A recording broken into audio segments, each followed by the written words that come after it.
Imagine a royal guard, entrusted with the Queen's most confidential message about the future king. Now imagine Princess Anne, stopping him dead in his tracks, demanding to read it herself. What would you do in that impossible moment? The fate of the monarchy hangs in the balance as we uncover this incredible true story. Asterisk.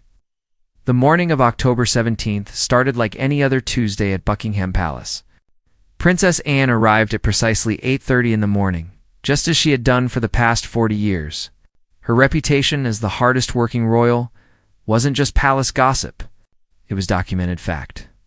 While other members of the family attended glamorous events and charity galas, Anne preferred the unglamorous work of reading documents, signing letters, and meeting with organizations that rarely made headlines. Guard Sergeant Michael Thornton had been assigned to the East Wing corridor for 3 years.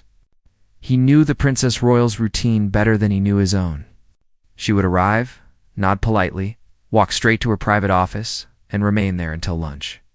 She never caused trouble. She never demanded special treatment.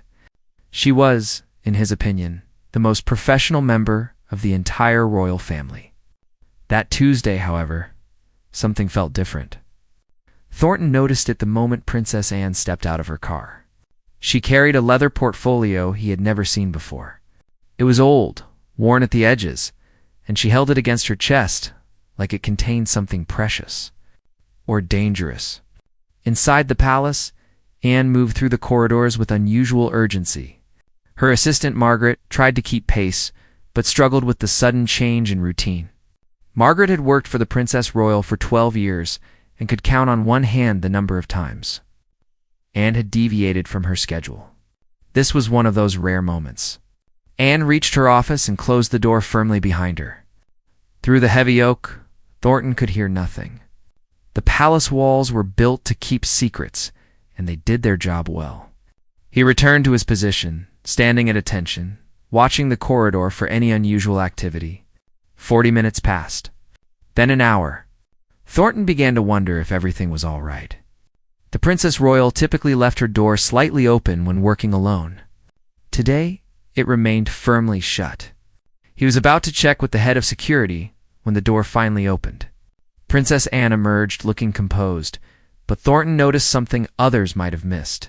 Her hands trembled slightly as she adjusted her jacket.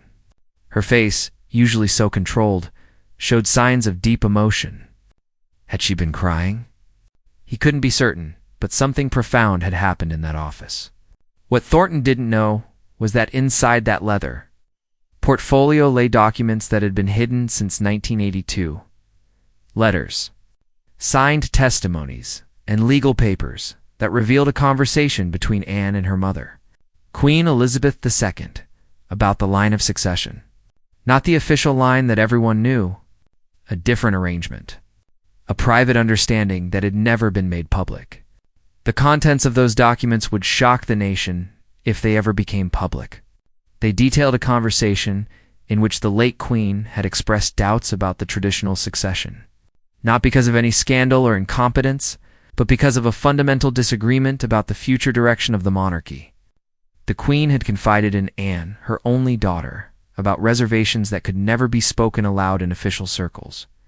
Anne had promised her mother that these documents would remain secret unless circumstances demanded their revelation. For 40 years, she had kept that promise. She had watched her brothers, her nephews, and the entire institution navigate scandals, divorces, and public relations disasters. Through it all, she had remained silent. But recent events had changed everything. The monarchy faced challenges it had never encountered before. Public opinion had shifted dramatically. Questions about relevance, cost, and purpose dominated headlines. Inside the family, tensions had reached breaking points. Arguments that once happened behind closed doors now spilled into public view. 3 weeks earlier, Anne had received a private message from a senior member of the royal household. The message was brief but alarming. Plans were being made. Arrangements discussed. Changes to the succession that would bypass traditional protocols entirely. The monarchy, as everyone understood it, was about to transform in ways that would have horrified Queen Elizabeth II. Anne had spent those 3 weeks in agony. Should she honor her mother's memory by keeping the documents secret? Or should she honor her mother's wishes by revealing what the queen had truly believed about the future of the crown? The decision tormented her. She barely slept. She lost weight. Her staff noticed, but said nothing, trained in the royal art of polite blindness. That Tuesday morning, Anne had finally made her decision. She would not release the documents to the public. That would be too destructive, too chaotic. Instead, she would share them with one person. Someone who had the authority to act on the information. Someone who could ensure that her mother's true wishes were considered before irreversible decisions were made. She had written a letter explaining everything. The letter referenced the documents, provided context, and requested an urgent private meeting. She had sealed it in an envelope marked with the royal cipher. This letter would go to someone who would understand its significance. Someone who would know exactly what to do with information that could alter the course of British history. Anne returned to her office briefly, then emerged carrying both the letter and the leather portfolio. She walked with purpose toward the blue drawing room, where she knew certain members of the household would be gathering for a scheduled briefing. This was her moment. After 40 years of silence, she would finally speak. Sergeant Thornton watched her progress down the corridor. Something about her body language triggered his training. She moved like someone heading into battle, determined but afraid. He had seen that look before on soldiers preparing for dangerous missions. Whatever Princess Anne was about to do, it was significant. As Anne approached the drawing room, she noticed additional guards positioned along the corridor. This was unusual for a routine household briefing. Someone had increased security. Someone knew that today would be different. She felt a flutter of anxiety but pushed it down. She had made her decision. There was no turning back. She reached for the door handle of the blue drawing room when a voice called out behind her, "Your Royal Highness, a moment, please." Anne turned to see Sir Edmund Carr, the private secretary, approaching quickly. His face showed concern mixed with something else. Was it fear? He reached her just as she was about to enter the room. "Ma'am, there's been a change to the schedule," Sir Edmund said quietly. His eyes flickered to the leather portfolio under her arm. "The briefing has been postponed. Perhaps we could discuss whatever you're carrying in private first." His tone was polite, but firm. This wasn't a suggestion. It was an instruction. Anne felt her heart sink.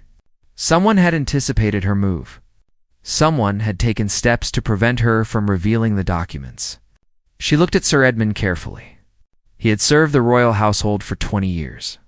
He was loyal to the institution above all else. Of course he would try to stop her. The documents threatened everything he had worked to protect. "I'm afraid that won't be possible, Edmund," Anne replied with quiet steel in her voice. "What I have here concerns the succession. It concerns the future of this family, and it cannot wait for a more convenient time." She turned back toward the door, prepared to enter regardless of his objections.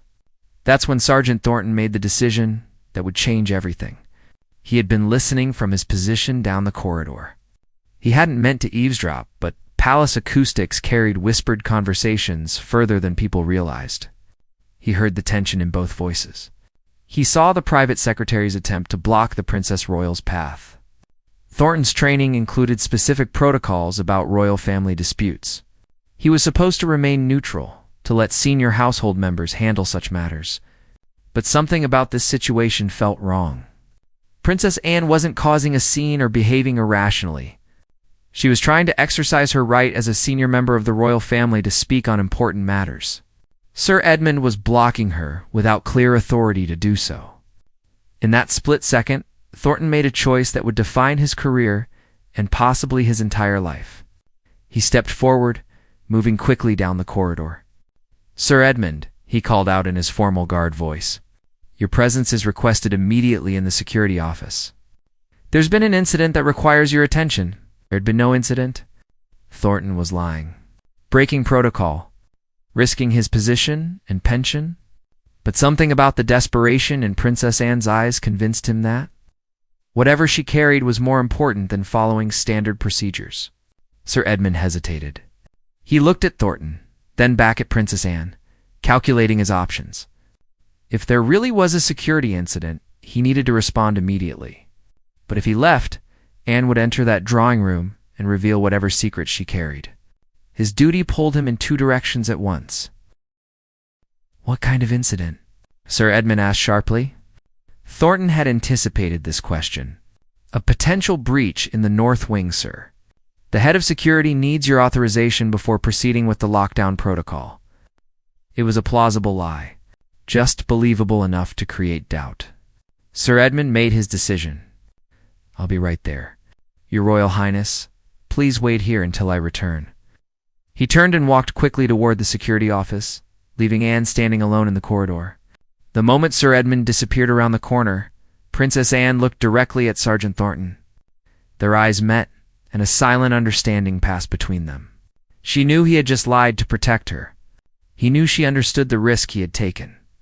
Without a word, Anne nodded slightly in acknowledgement, then opened the door to the blue drawing room and walked inside.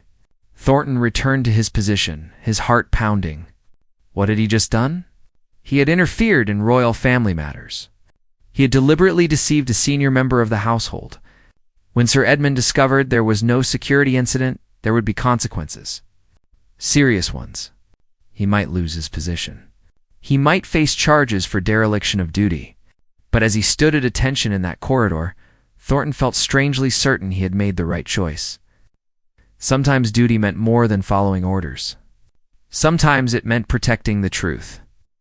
Even when the truth was dangerous and uncomfortable for those in power, inside the blue drawing room, 6 people sat around an ornate mahogany table. They represented the core of the royal household's administrative power. The Lord Chamberlain, 2 senior advisors, the Deputy Private Secretary, and 2 representatives from the Privy Council.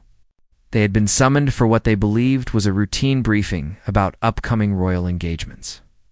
None of them expected Princess Anne to walk through that door carrying documents that would append their carefully laid plans. The conversation stopped the moment Anne entered. The Lord Chamberlain, Lord Hastings, rose from his chair. "Your Royal Highness, we weren't expecting you at this meeting. Sir Edmund was supposed to brief you separately on the matters we're discussing today." His tone was respectful, but held an edge of warning. This was not her meeting to attend. Anne closed the door behind her and walked to the head of the table. She didn't sit. Instead, she placed the leather portfolio on the polished wood surface with a soft thud that seemed to echo in the silent room. "I'm aware that you weren't expecting me, Lord Hastings. Just as I wasn't expecting to learn that discussions about succession are happening without the knowledge of the Princess Royal. Without the knowledge of someone who was present for private conversations with Queen Elizabeth II about this very subject." Temperature in the room seemed to drop. Lord Hastings exchanged quick glances with the senior advisors. One of them, Martin Blackwood, spoke up. "Ma'am, with all due respect, the matters we're discussing are constitutional in nature. They follow established protocols that have been in place for centuries. Personal conversations, however meaningful to those involved, don't supersede the law of succession."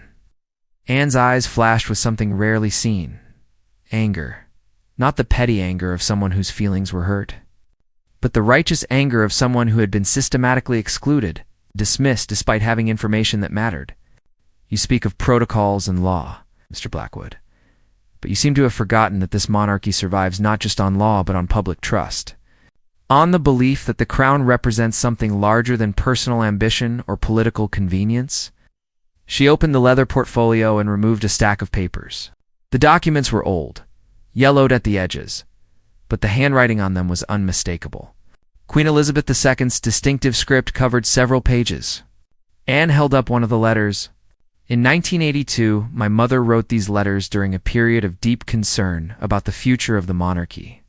She was troubled by events that were unfolding within the family. She shared with me her thoughts about succession, about duty, about what qualities should be prioritized in someone who would one day wear the crown." The people around the table leaned forward. This was information none of them had heard before. The late Queen had been notoriously private about her personal opinions on family matters. If these letters were authentic, they represented a window into her thinking that historians would consider priceless, Anne continued, her voice steady but filled with emotion. My mother wrote that she believed the next king should be someone who understood sacrifice, someone who put duty above personal desires, someone who had proven their commitment to service through decades of unglamorous, thankless work. She paused, letting the words sink in. She expressed concern that the traditional line of succession might not naturally lead to someone with those qualities. Lord Hastings cleared his throat. Your Royal Highness, even if such letters exist, they don't carry legal weight. The succession is determined by Parliament. It cannot be altered by personal preference, even the personal preference of a monarch. He was trying to maintain control of the situation, but uncertainty crept into his voice. I'm not suggesting we alter the legal succession, Anne replied. I'm suggesting that before any plans are finalized, before any announcements are made, you consider what my mother truly believed about the qualities needed in a monarch. Because the plans you're making in these secret meetings would horrify her. I know this with absolute certainty. The Deputy Private Secretary, a younger woman named Claire Ashford, spoke carefully. Ma'am, what exactly do you believe we're planning? It was a genuine question, not a challenge. She seemed genuinely confused about Anne's accusations. Anne studied Claire's face and realized something important. Not everyone in this room was part of the inner circle making decisions. Some were simply here to be informed, not to participate in the planning. She needed to be strategic about what she revealed and to whom. There are discussions happening about implementing changes to the working structure of the royal family. Changes that would effectively diminish certain roles, while elevating others. These changes would alter the public perception of who is truly essential to the monarchy's future. Martin Blackwood nodded slowly. You're referring to the proposed streamlining of the royal family. Your Royal Highness, that's not about succession. It's about making the monarchy more sustainable, more relevant to modern Britain. The public doesn't want to fund an extensive royal family when many members perform minimal duties. And who decides which members perform minimal duties?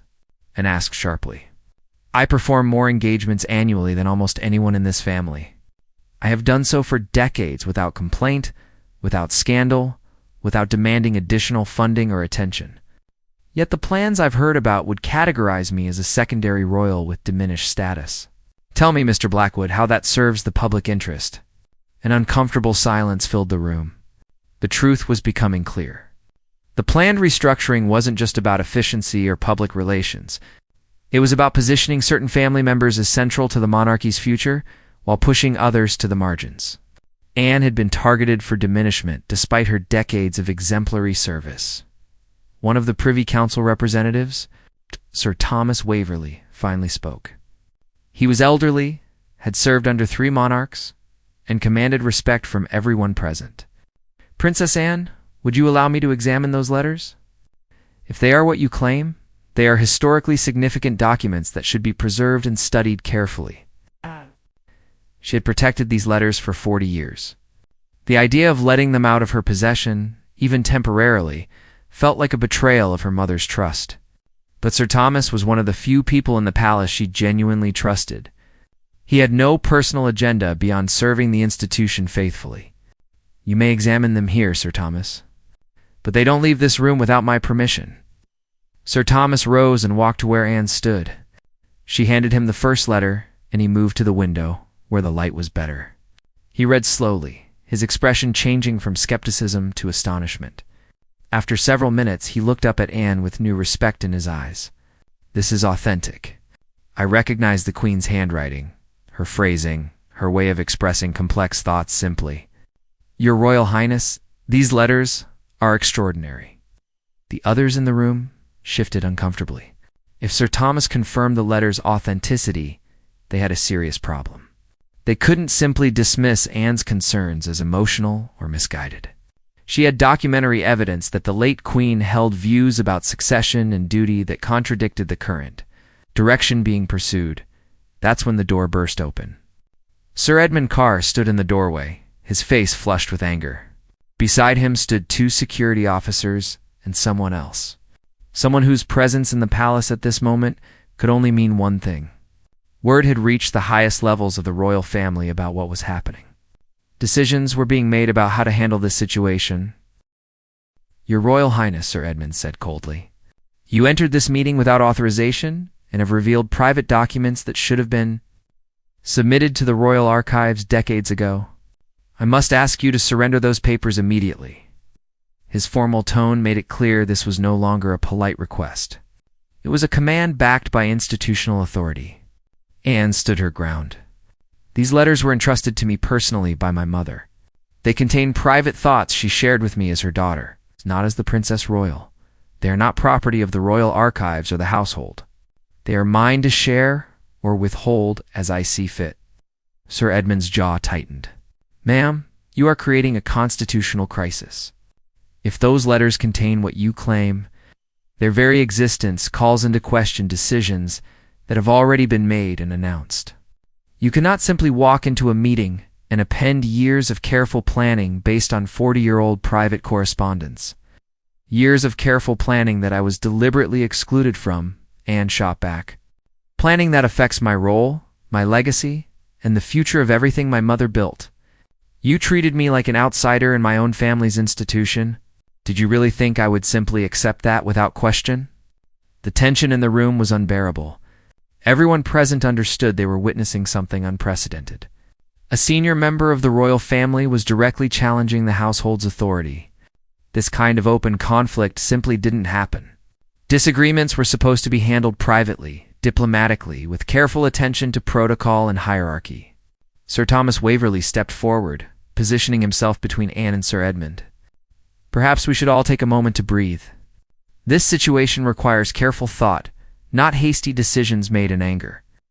He looked at Sir Edmund. "These letters are authentic. I've confirmed it. That means we have a responsibility to consider their content seriously before proceeding with any major institutional changes." Sir Edmund opened his mouth to respond, but was interrupted by the person who had entered with him. Lady Catherine Ashford, one of the late Queen's closest friends and confidants, stepped into the room. She was in her 80s, moved slowly, but carried an authority that came from decades at the center of royal life. Everyone in the room stood a little straighter when she entered. "I remember those letters," Lady Catherine said quietly. Everyone turned to stare at her. "Elizabeth wrote them during a very difficult time. She showed them to me before giving them to Anne. She wanted my opinion on whether she was being too emotional, too influenced by the troubles she was seeing unfold." Lady Catherine walked slowly to the table. "I told her that she wasn't being emotional. She was being honest about her fears for the future." Sir Edmund looked like he'd been struck. If Lady Catherine confirmed the letter's significance, his position became much more complicated. She was one of the few people in the kingdom whose word about the late Queen's intentions carried absolute weight. "Lady Catherine, with respect, the Queen wrote many things during her lifetime that reflected temporary concerns or passing thoughts. We cannot govern based on private correspondence from decades ago." "No," Lady Catherine agreed. "But we can remember what she valued most. We can ask ourselves whether the changes being planned honor her legacy or diminish it. We can consider whether we're building the kind of monarchy she believed in, or whether we're creating something she would have found unrecognizable." She turned to an S. "Show me the letter dated March 15th. 1982. That's the one that matters most." Anne shuffled through the papers and pulled out a specific letter. This one was longer than the others, several pages covered in the Queen's handwriting. She handed it to Lady Catherine, who carried it to the window where the light was best. She read in silence for several long minutes while everyone else waited. The only sound in the room was the ticking of an antique clock on the mantel. Finally, Lady Catherine finished reading. She folded the letter carefully and held it against her chest. When she spoke, her voice was thick with emotion. "Elizabeth wrote this letter the night before Charles and Diana announced their separation. She was devastated, not just by the personal tragedy, but by what she saw as a fundamental failure of the institution to prioritize duty over desire. She wrote that she feared the monarchy would become a soap opera, judged by tabloid standards rather than by its service to the nation." The people in the room looked uncomfortable. That particular royal divorce had been messy, public, and damaging to the monarchy's reputation. It had taken decades for the institution to recover from the scandals and accusations that emerged during that period. Lady Catherine continued. In this letter, Elizabeth questioned whether the traditional succession would lead to someone who truly understood what she was trying to protect. She didn't name names. She wasn't trying to change the law, but she expressed doubt. Deep, profound doubt about whether the future she envisioned for the monarchy would come to pass. Sir Edmund found his voice again. Lady Catherine, even if all of this is true, what do you expect us to do with this information? The succession is established. Decisions have been made. We cannot undo years of planning because of private doubts expressed in old letters. He was trying to sound reasonable, but desperation crept into his tone. You can stop excluding the one person in this family who actually embodies what the late Queen valued most, Lady Catherine said firmly. Pointing at an "ooh" can include her in the discussions about the monarchy's future instead of treating her like an irrelevant afterthought. You can acknowledge that decades of faithful service count for something, even in an institution obsessed with bloodlines and birth order. The room erupted in whispered conversations. The senior advisors huddled together, speaking in urgent tones. Lord Hastings looked torn between his duty to maintain protocol and his growing realization that they had made a serious miscalculation. Sir Edmund stood frozen, knowing that whatever happened next would define the remainder of his career. Princess Anne remained standing at the head of the table, the leather portfolio still open before her. She had revealed the secret she'd guarded for 40 years. She had challenged the most powerful people in the royal household. There was no going back now. Whatever consequences came from this moment, she would face them knowing she had finally honored her mother's trust by speaking the truth when it mattered most. Outside the blue drawing room, Sergeant Thornton stood at his post trying to look calm while his mind raced. He could hear raised voices through the thick door, though he couldn't make out specific words. Whatever was happening inside had escalated beyond a simple disagreement. He checked his watch. 20 minutes had passed since Sir Edmund had rushed back after discovering there was no security incident. Thornton knew his deception would have consequences, but he hadn't expected them quite so soon. His radio crackled to life. "Thornton, report to Commander Hayes immediately." The voice was clipped, professional, angry. Commander Hayes was the head of palace security, and a summons to his office was never good news. Thornton acknowledged the order and began walking toward the security wing, his career flashing before his eyes. He had served in the military before joining the Royal Guard. He had conducted himself with honor in difficult situations. But lying to a senior member of the household about a security breach? That was an offense that could end everything. Commander Hayes was waiting in his office, standing behind his desk with his arms crossed. He was a tall man with silver hair and the bearing of someone who had commanded respect his entire life. "Close the door, Sergeant." Thornton did as ordered and stood at attention.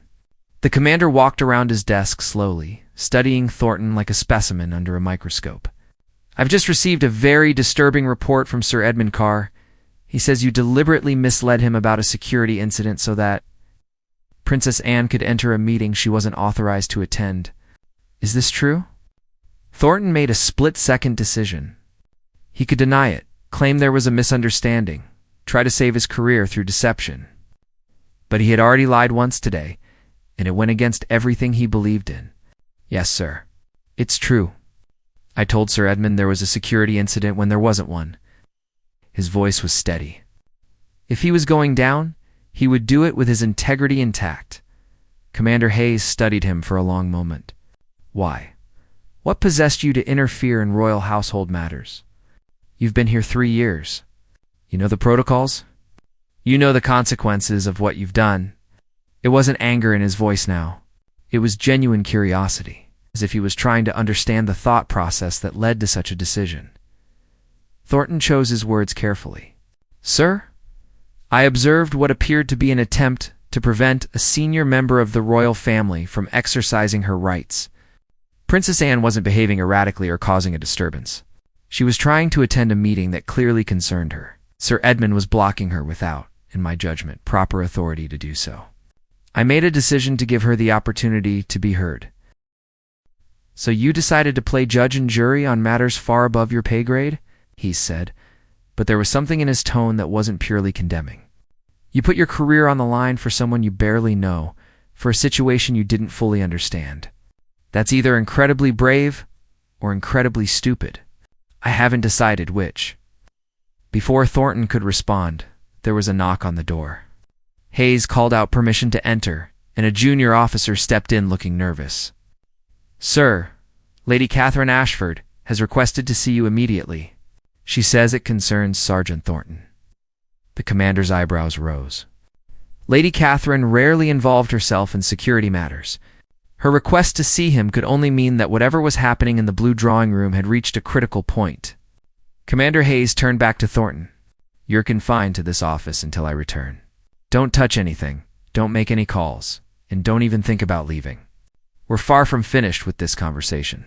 He strode out, leaving Thornton alone with his thoughts and mounting dread.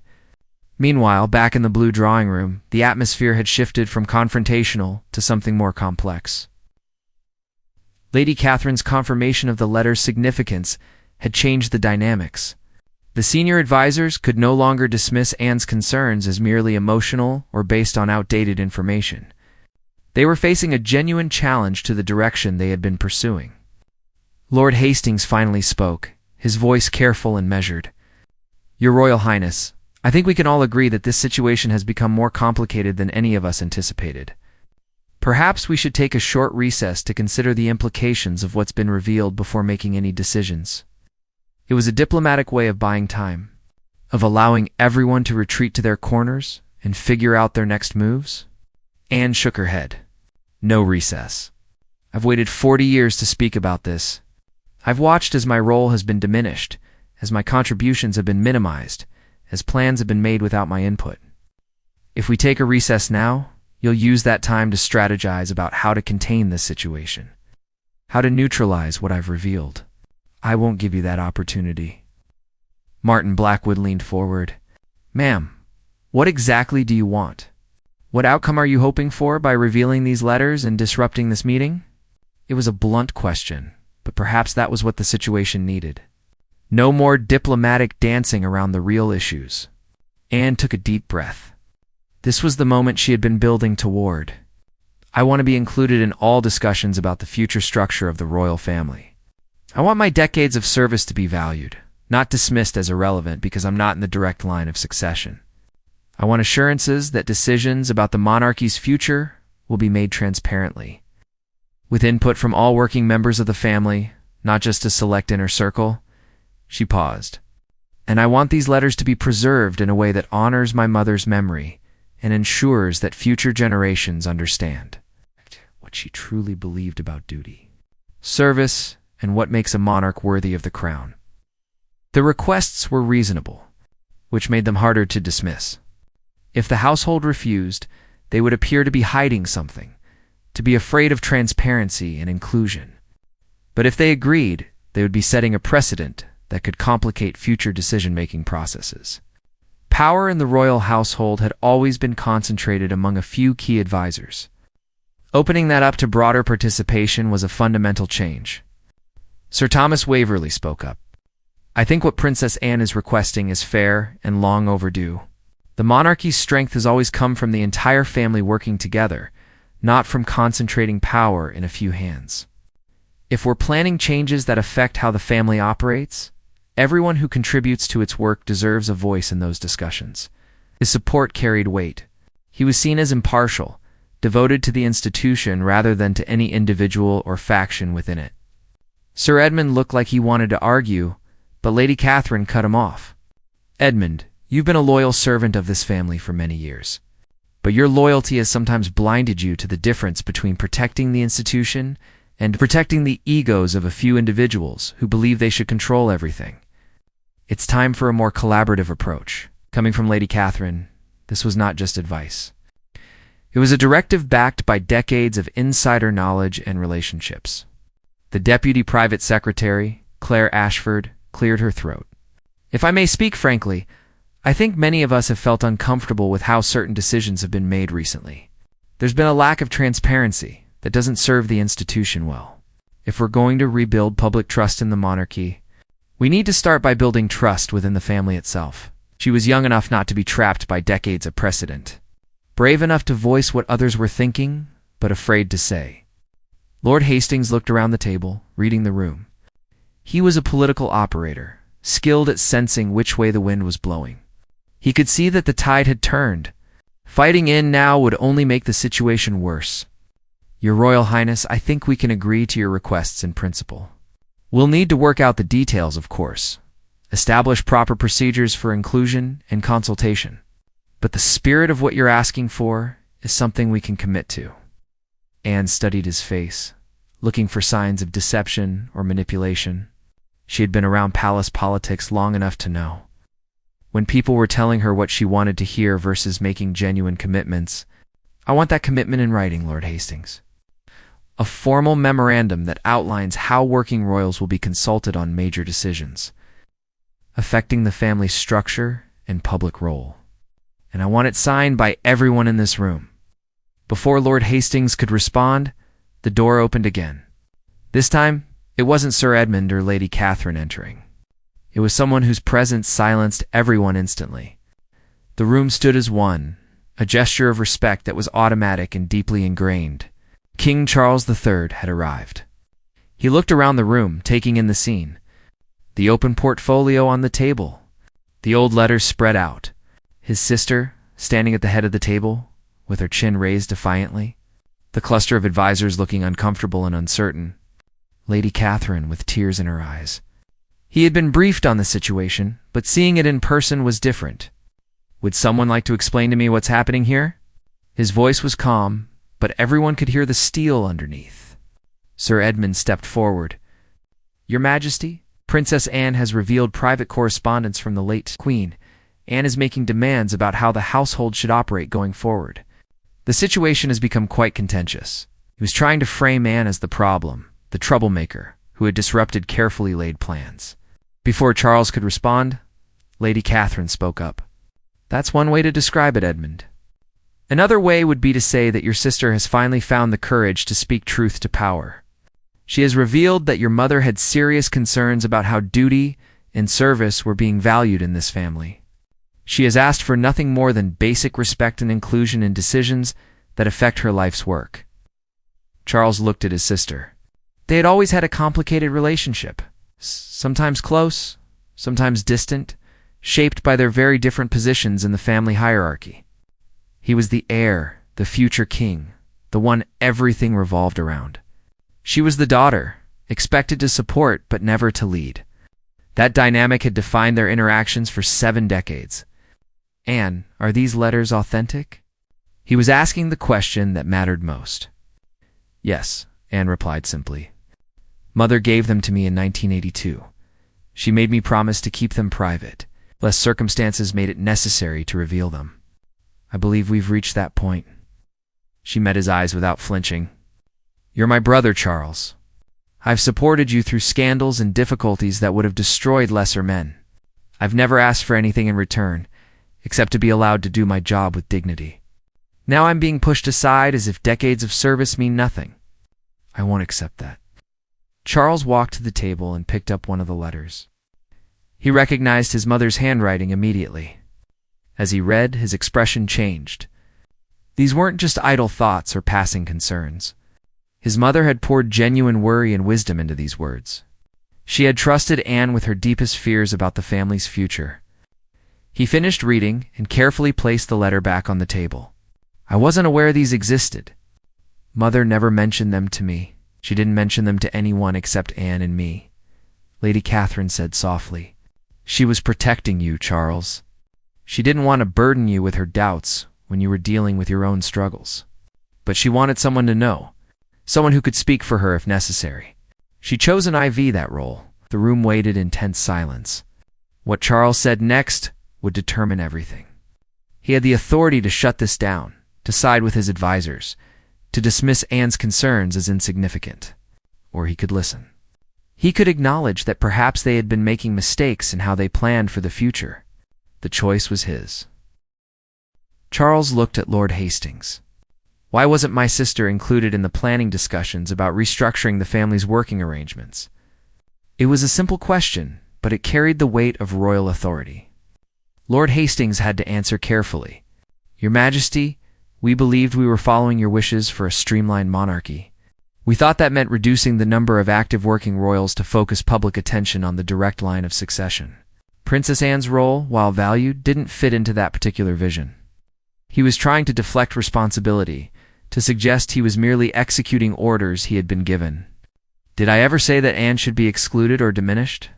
Charles asked, his voice sharp. "Did I ever suggest that someone who performs more engagements than almost anyone else in this family should be treated as secondary?" He was getting angry now, realizing that his advisors had made decisions in his name that he hadn't actually authorized. Lord Hastings looked uncomfortable. "Not in those exact words, Your Majesty. But we interpreted your general direction. It's about streamlining to include difficult decisions about who should be considered. Central to the monarchy's public face going forward." It was a weak defense, and everyone in the room knew it. The advisors had taken broad guidance and used it to pursue their own vision of how the royal family should operate. Charles turned to Anne.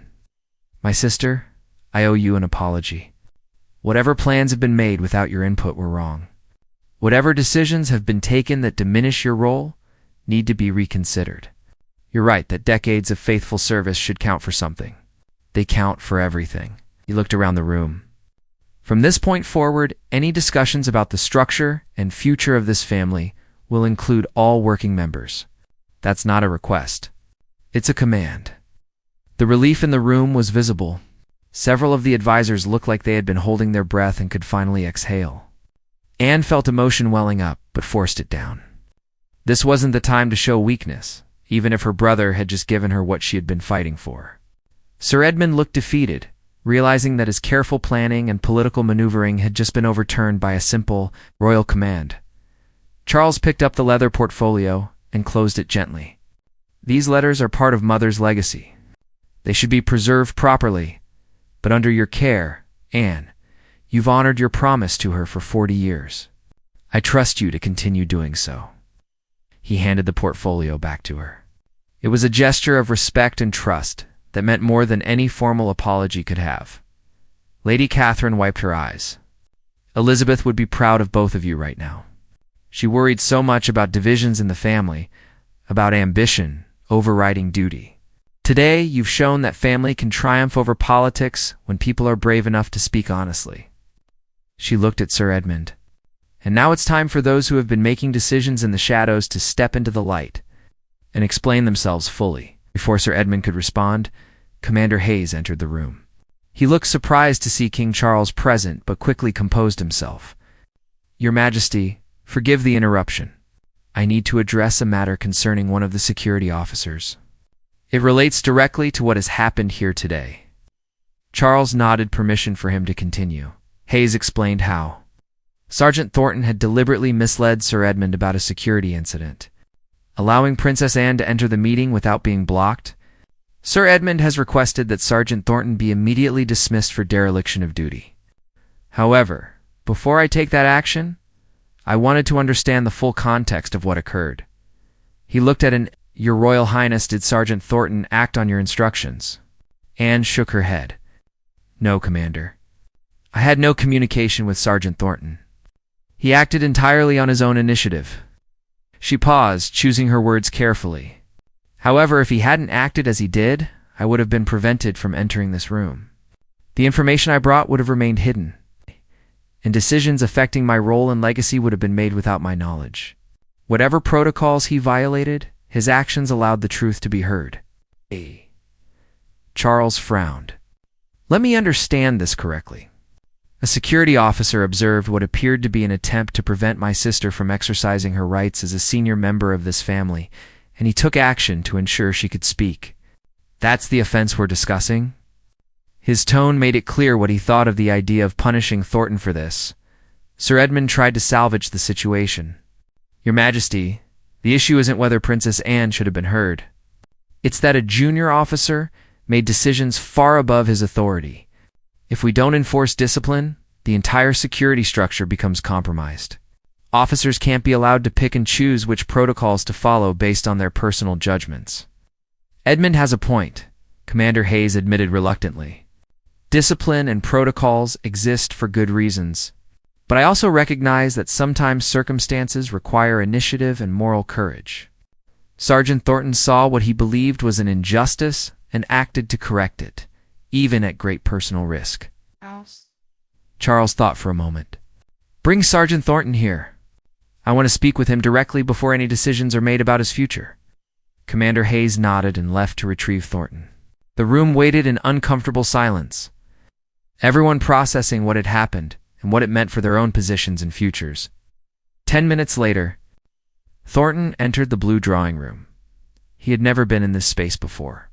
It was one of the palace's grandest rooms, filled with priceless art and furniture that dated back centuries. He stood at attention, trying not to show how nervous he felt. Meeting Princess Anne was one thing. Standing before the king while his career hung in the balance was entirely different. Charles studied the young man before him. "Sergeant Thornton, I understand you took it upon yourself to create a false security incident so that my sister could attend this meeting. That's a serious breach of protocol. What made you think you had the right to make that decision?" His tone wasn't harsh, but it demanded an honest answer. Thornton met the king's eyes. Years of military training had taught him to speak clearly and directly to superior officers. "Your Majesty," observed what appeared to be an attempt to prevent Princess Anne from entering a meeting that clearly concerned her. "Sir Edmund was blocking her without, in my judgment, proper authority. I believed that ensuring a senior member of the royal family could speak was more important than following standard protocol in that moment." "So you made a command decision?" Charles said. "You weighed competing values and chose what you believed was right, even knowing it could cost you your career. That takes courage. But it also raises questions about judgment and chain of command." He turned to Anne. "My sister, this young man's actions directly benefited you. What do you think should happen to him?" Anne looked at Thornton, really seeing him for the first time as a person rather than just a uniformed officer in the corridor. He was young, probably in his late 20s. He had an honest face and the bearing of someone who took his responsibilities seriously. He had risked everything to give her a chance to be heard. "I think he demonstrated exactly the kind of moral courage that should be valued in anyone who serves this family. He saw something wrong and took action to correct it. If we punish people for having a conscience and the bravery to act on it, what kind of institution are we building?" Sir Edmund couldn't stay silent any longer. "Your Majesty, with respect, this sets a terrible precedent. We cannot allow security officers to decide for themselves when protocols apply, and when they don't, that path leads to chaos and potential security breaches that could have devastating consequences." Charles held up his hand. "Edmund, I understand your concern, but let me ask you something. When you attempted to prevent my sister from entering this meeting, on whose authority were you acting? Did I give you permission to block her? Did anyone with actual authority tell you to keep her out of this room?" His questions hung in the air, unanswerable. Sir Edmund's face flushed. "I was acting in what I believed were the best interests of the household. The briefing contained sensitive information about future plans. I thought it would be better to brief Princess Anne separately, in a controlled manner. It was a weak excuse, and everyone knew it. He had been trying to maintain control, to manage information flow in a way that served his vision for the family's future. So you took it upon yourself to exclude a senior royal from discussions that affected her," Charles said. "You made a judgment call that overrode her rights and dignity. How is that different from what Sergeant Thornton did? You both made decisions based on what you thought was right. The difference is that his decision empowered a member of my family to speak, while yours attempted to silence her." The parallel was devastating. Sir Edmund had been trying to punish Thornton for doing exactly what he himself had done. The only difference was that Edmund's actions had tried to maintain the status quo and protect institutional power, while Thornton's actions had challenged that power structure. Charles had just made it clear which approach he valued more. Commander Hayes spoke up. "Your Majesty, if I may offer a suggestion, perhaps instead of punishment, we could use this as a teaching moment for the entire security staff. Sergeant Thornton's actions, while technically a breach of protocol, demonstrated the kind of ethical reasoning we want in officers who protect this family. We could commend his moral courage while also reinforcing the importance of following proper procedures whenever possible." Charles nodded. "That seems reasonable. Sergeant Thornton, consider yourself commended for your initiative and moral judgment.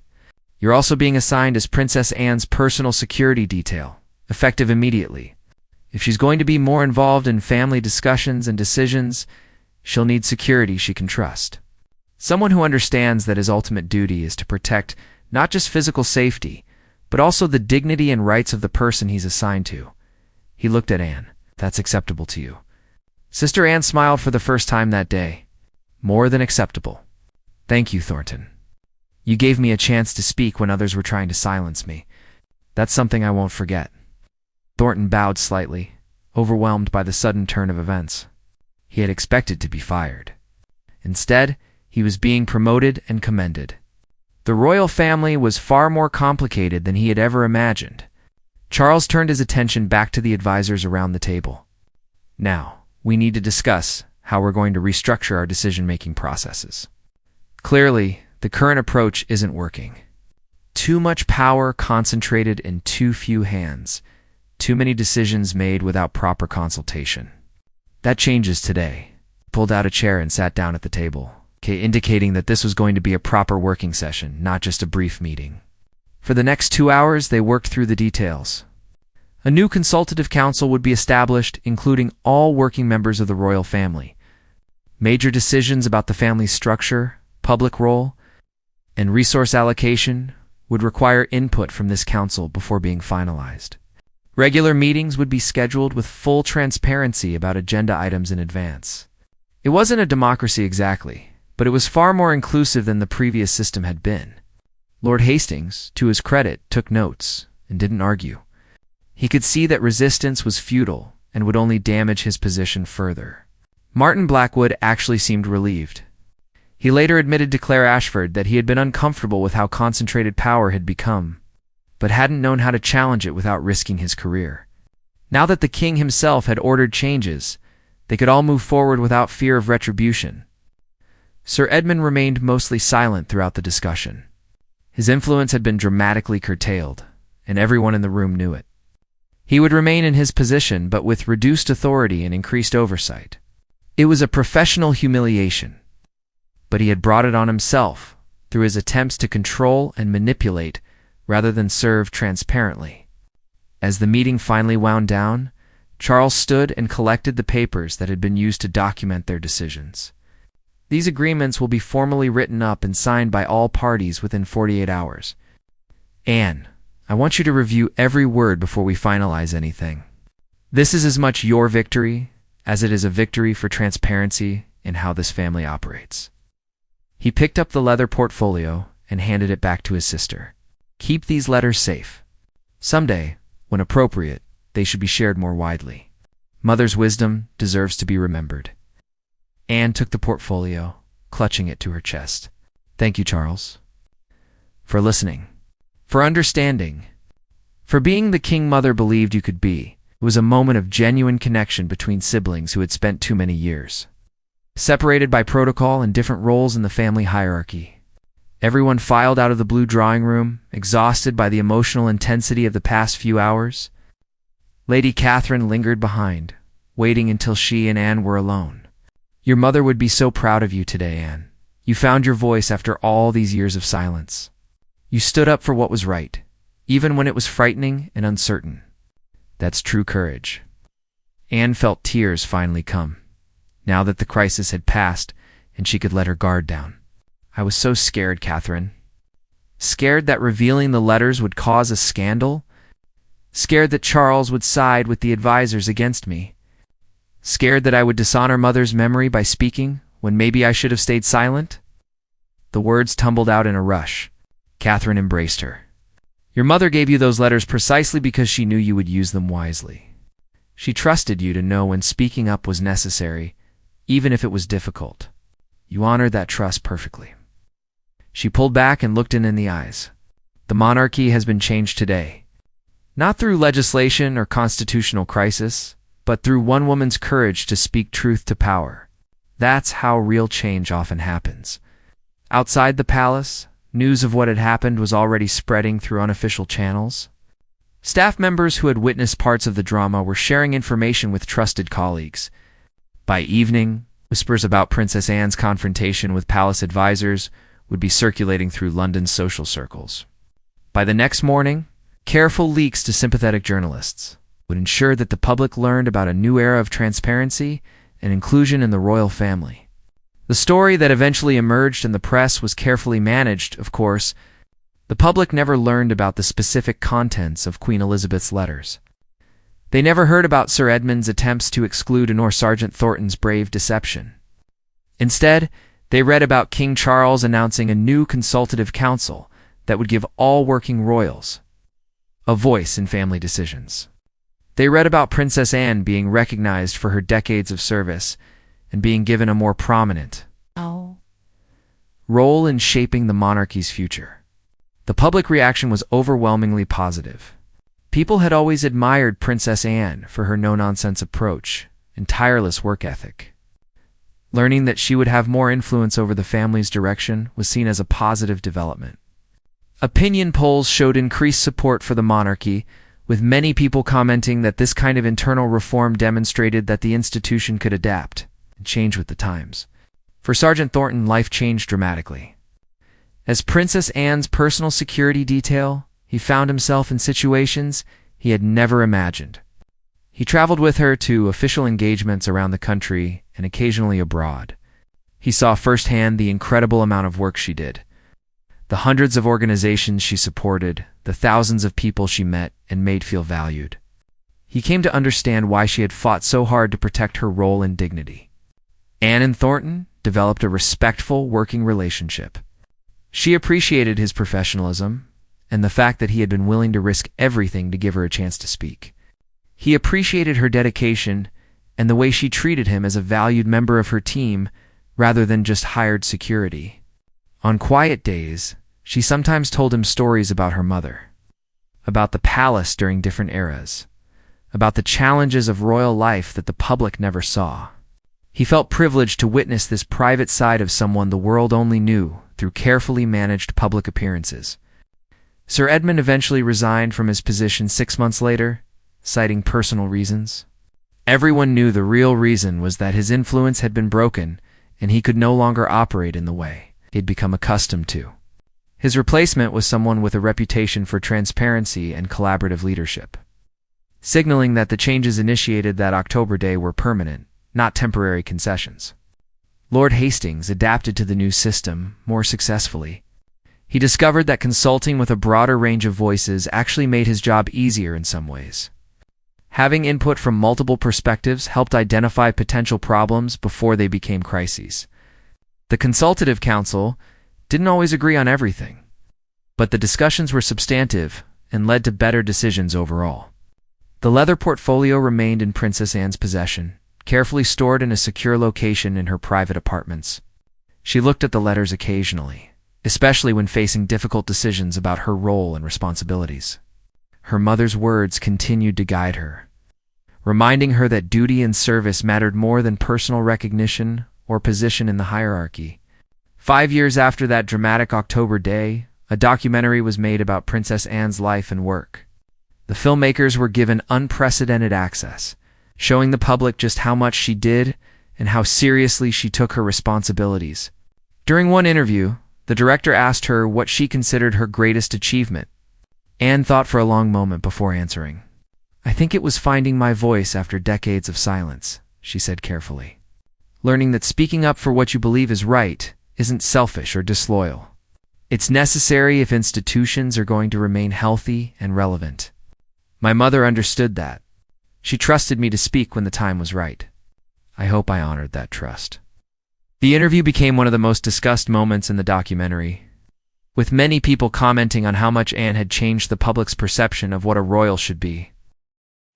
Sergeant Thornton watched the documentary from his flat, retired from active security duty but still occasionally consulting for the palace on security matters. He thought about that Tuesday afternoon when he had made a split-second decision to help a princess he barely knew.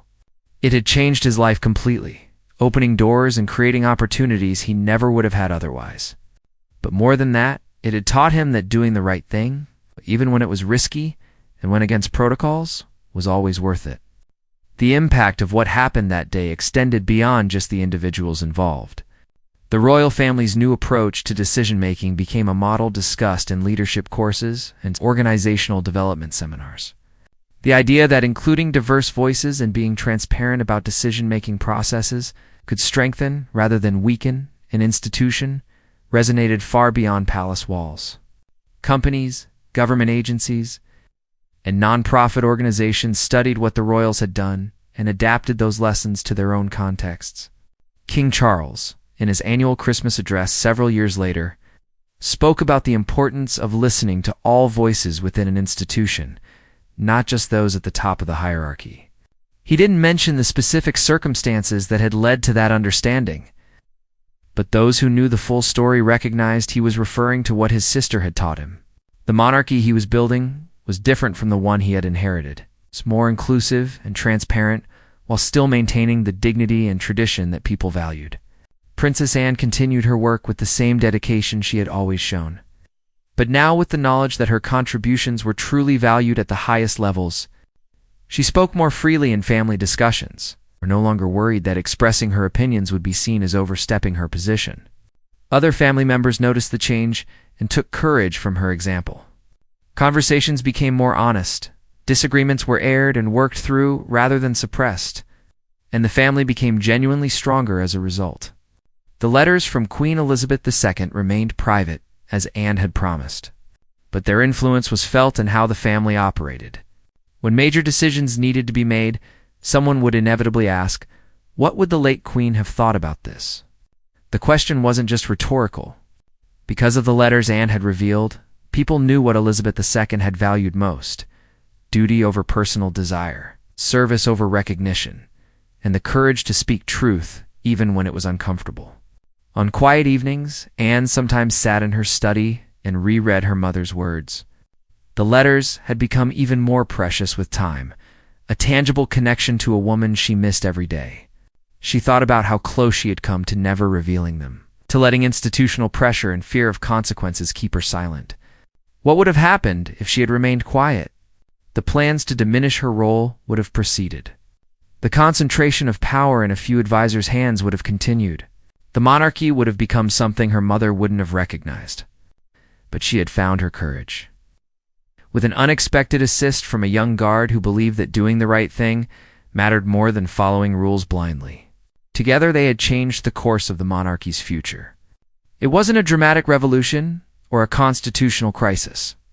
It was simply one woman standing up and saying, "I have something important to say, and I deserve to be heard." Sometimes that's all it takes to change everything.